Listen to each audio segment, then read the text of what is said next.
يا سلام على حفلتنا أمروا ربي بارك فيها يا سلام يا سلام يا سلام لا كلام ودي فرحتها. Assalamualaikum warahmatullahi wabarakatuh. Bismillahirrahmanirrahim. Alhamdulillahi rabbil alamin. Allahumma salli wa sallim ala sayyidina Muhammadin wa ala alihi wa sahbihi ajma'in. Kembali lagi dalam pembelajaran pendidikan Pancasila dan Kewarganegaraan kelas 6 ULA Pondok Pesantren Salafiyah Darussalam Martapura. Yang mana pada hari ini kita masih melanjutkan pembahasan bab 2 tentang sistem pemerintahan Indonesia. Kemarin kita sudah selesai membahas tentang pemilu dan pilkada. Nah, hari ini kita akan membahas mengenai lembaga-lembaga negara menurut Undang-Undang tahun 1945 ya. Nah, menurut Undang-Undang Dasar 1945, lembaga-lembaga negara yang menjalankan tugas pemerintahan pusat itu ialah MPR, kemudian DPR, Presiden, BPK, MA, dan ditambah dengan Mahkamah Konstitusi, Komisi Yudisial, DPD, dan Komisi Pemilihan Umum ya. Inilah yang dinamakan lembaga-lembaga negara menurut Undang-Undang Dasar tahun 1945. Baik. Kita awali dengan membahas fungsi pemerintahan itu secara umum dibedakan ke dalam 3 jenis, yaitu pertama ada yang namanya fungsi legislatif. Yang kedua ada yang namanya fungsi eksekutif. Dan yang ketiga ada yang namanya fungsi yudikatif. Nah, dari beberapa lembaga yang kita ketahui di awal tadi, itu nanti terbagi lagi menjadi beberapa jenis.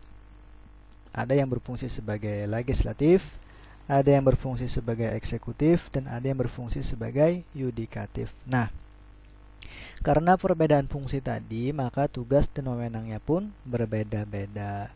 Baik, kita bahas lembaga yang pertama, yaitu Majelis Permusyawaratan Rakyat atau yang sering kita sebut dengan MPR.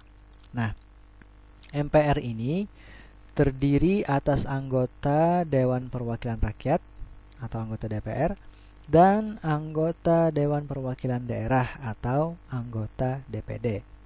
Nah, kemudian anggota MPR ini dipilih oleh rakyat melalui pemilihan umum, ya. Kemudian, nah, di dalam 5 tahun MPR ini sedikitnya itu bersidang 1 kali ya dalam 5 tahun.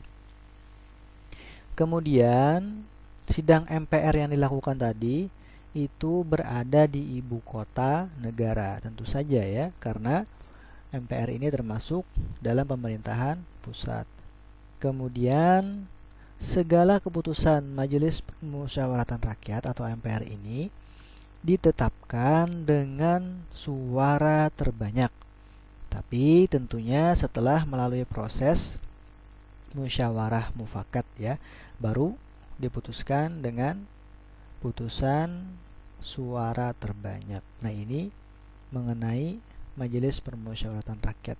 Kemudian tugas dan wewenang MPR ini menurut Undang-Undang Dasar 1945 pasal 3 itu diantaranya yang pertama berwenang untuk mengubah dan menetapkan Undang-Undang Dasar.